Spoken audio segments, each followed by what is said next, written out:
Hey guys, CSDL here, and today I have the first of what will hopefully be many book reviews. So the book I am going to review today is Midnight Sun by Stephanie Meyer, or Twilight from Edward's point of view. Before I get right into the review part, I'm going to talk a little bit about how I felt about Twilight, because as they are the same story, I feel like that is important to talk about. And getting just right into that, I didn't care for Twilight. I don't like Bella as a character. So reading things from her point of view is a little difficult because throughout the whole book, she's kind of very one-dimensional for me. Her entire existence seems dependent upon other people, or she just wants to be a vampire, which, I mean, I get that, but like, when you're reading something from that character's point of view, you need a little more, I think, to maintain the interest, at least for me as a reader.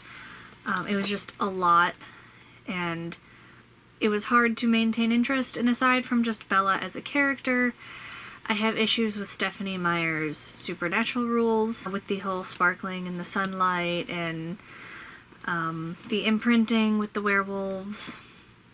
Even the vampires seem like they have this love at first sight thing with each other.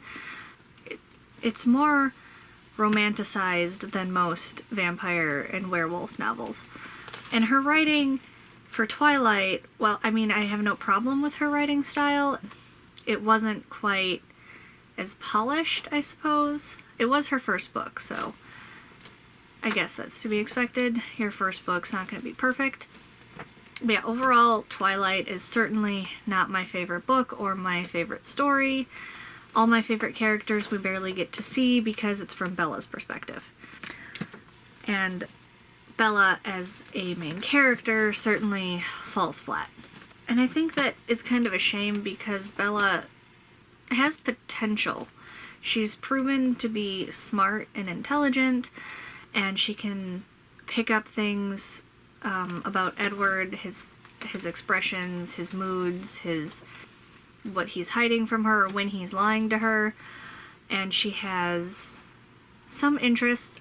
You know, like, she likes to read books, but they focus on her book reading as like a means of escape, and they don't really flesh out, I don't think, her character enough to stand on her own. But the potential is there. All the elements are there.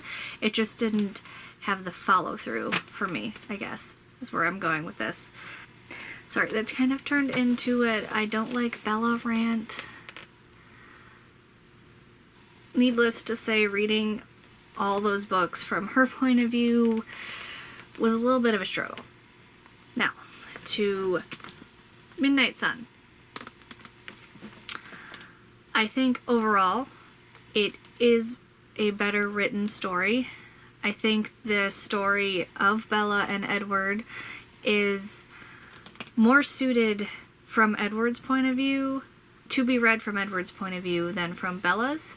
You get a lot more from Edward, not only from just what he can observe, but because he is a telepath, we get to have a sense of everyone around him, the side characters like Mike and Jessica, Charlie, and of course all the Cullens. It's just more immersive with Edward. You get more of the world, you get more of the characters.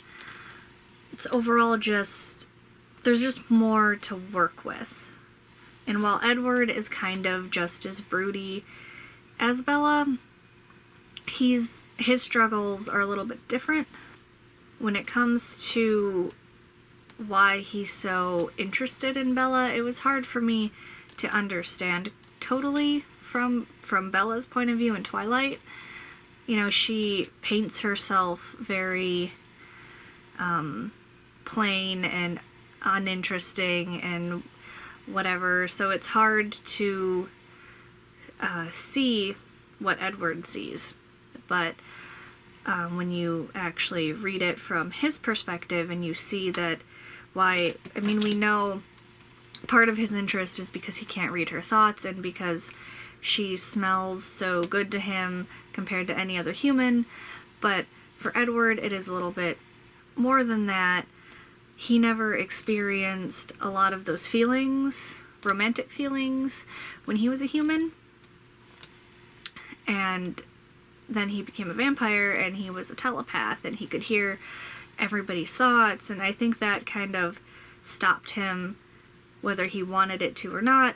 It stopped him from making connections like even the other vampires do, like Carlisle and Esme and Jasper and Alice and Rosalie and Emmett.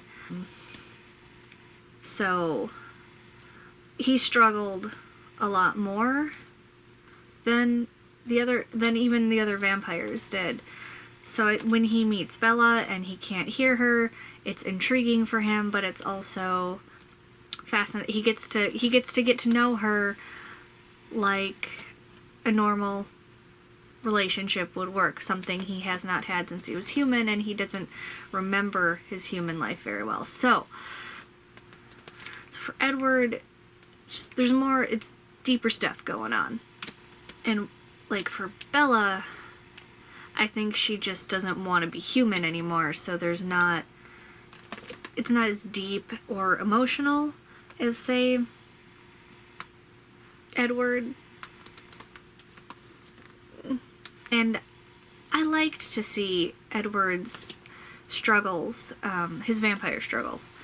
Through Bella's eyes, we see the romanticized vampires. We see she wants to be one of them. We see just the perfection from her eyes. But from Edward, we get to see how hard it is for him at first, not to kill her, or for his family to be near her or be around her blood, or just the struggles he's had in the past. We get more in-depth of Edward's backstory. We see him in a different way. We see how he feels about being a vampire. We kind of knew before, because he didn't want to turn Bella, obviously, in Twilight. He didn't want to turn her either, but we get a lot more of the why. And we also get more into how Edward just overall feels about vampires.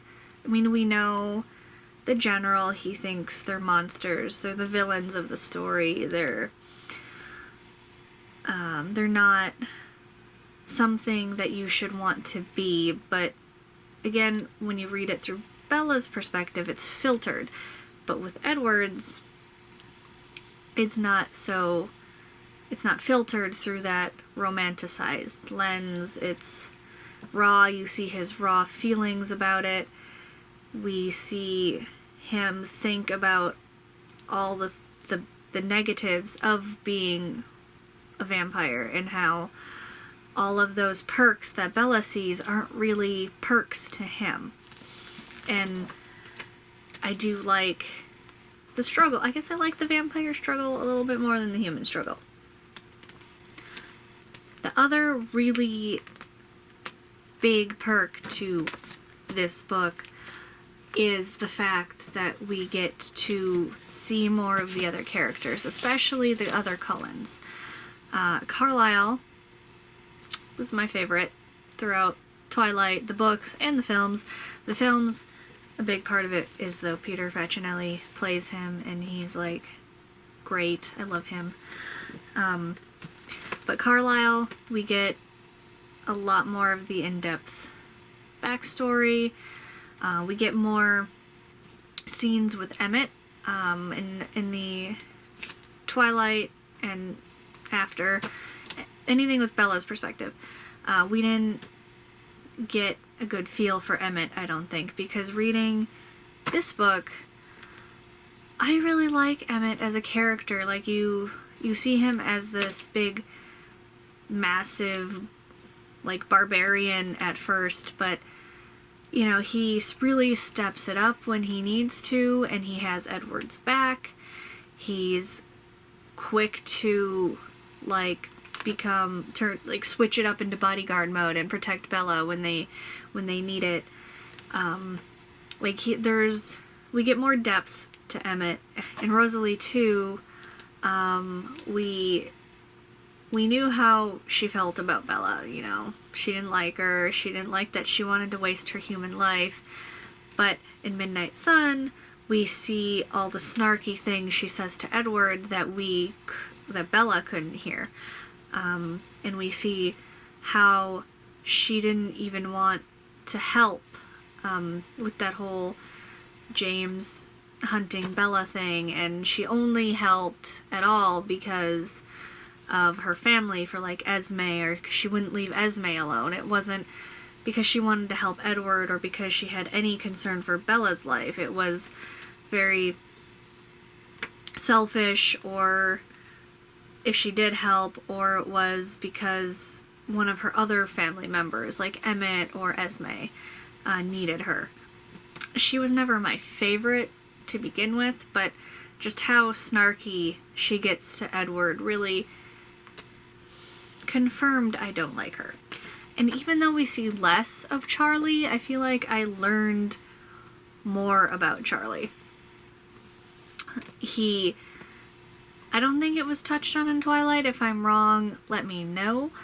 But I don't think Edward ever told Bella that Charlie, his mind was hard to read. Like, not quite like hers, obviously, because he can't read hers at all. But he has a hard time reading Charlie's mind. And then when he meets Renee, her mom, she is very projecting. Like, she's the opposite of Charlie in that way. Like, her thoughts are loud and piercing, and it seems like she projects even her feelings out on others.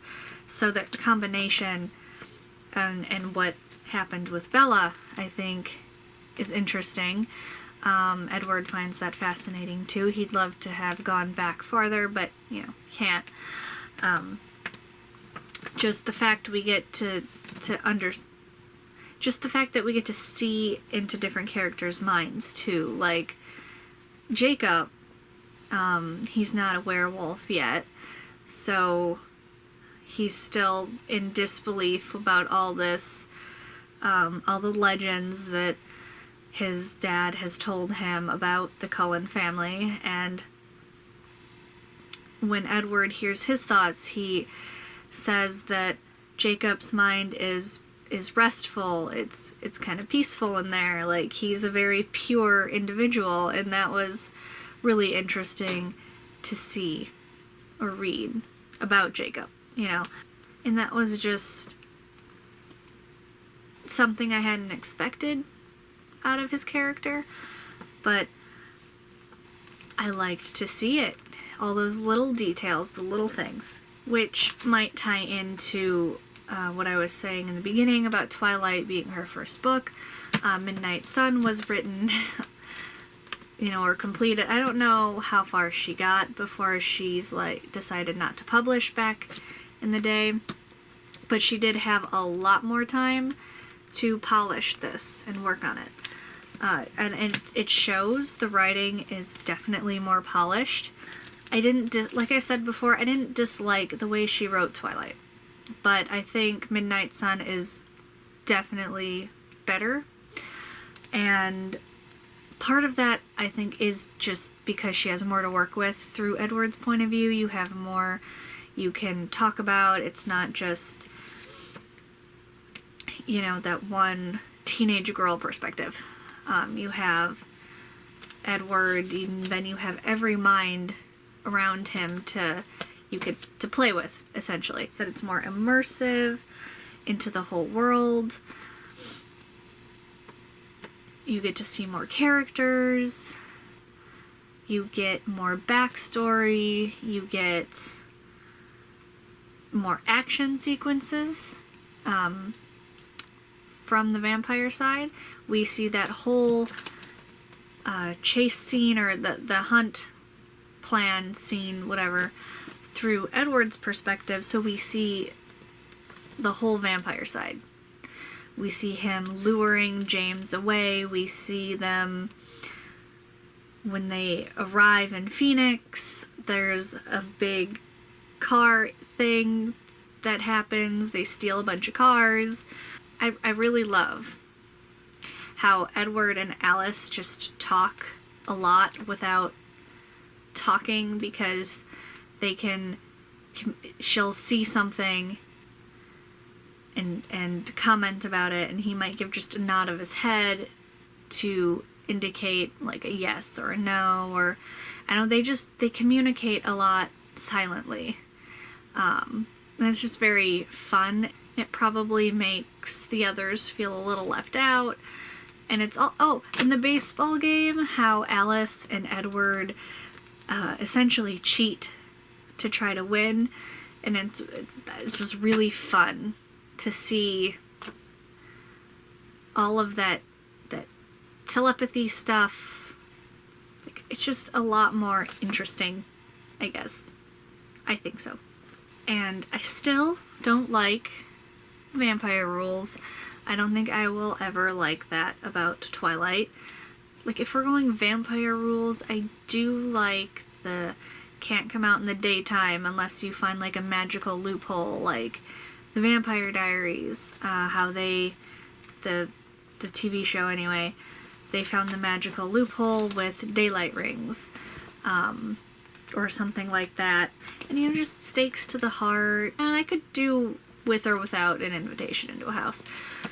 But I guess I'm a little more on the classic side of vampire rules over the overly romanticized supernatural rules. But that's personal preference, I suppose. The story was significantly more interesting, though, from Edward's point of view. Even the love story side makes a little more sense when hearing it from Edward's point of view. I think that if you were someone like me who maybe didn't enjoy Twilight very much, I think you might enjoy Midnight Sun, or enjoy it a little bit more, because you get more as the reader. And I would actually really like to see the rest of the series from Edward's point of view, and maybe even like New Moon from Jacob's, just because, yes, we don't get to see a lot of the werewolf side of things. Yeah, so overall, I was surprised at how much I enjoyed it, because I went in feeling like I wouldn't, because I know how I feel about Twilight.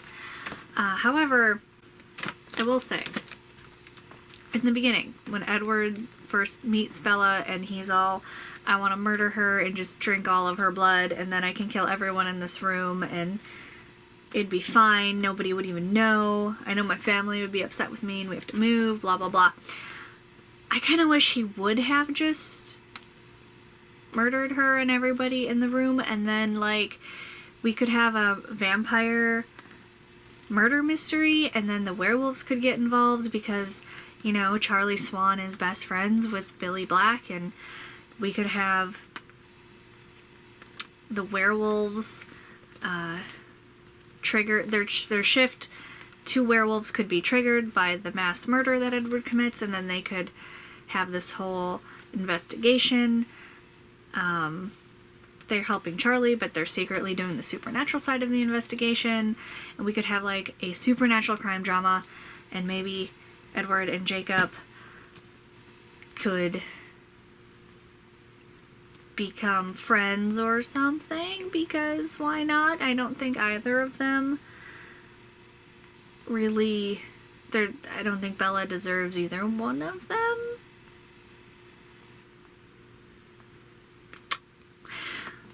But yeah, supernatural crime drama. What do you think? So if you have read Midnight Sun, let me know what you've thought in the comment section down below. Or if you haven't read it, but you have read Twilight, you can let me know your thoughts on Twilight. They are essentially the same. It's the same story, just from a different perspective. Yeah, so that was my hot takes on Twilight and Midnight Sun. Let me know what you guys think in the comment section down below, and I will see you guys in the next one.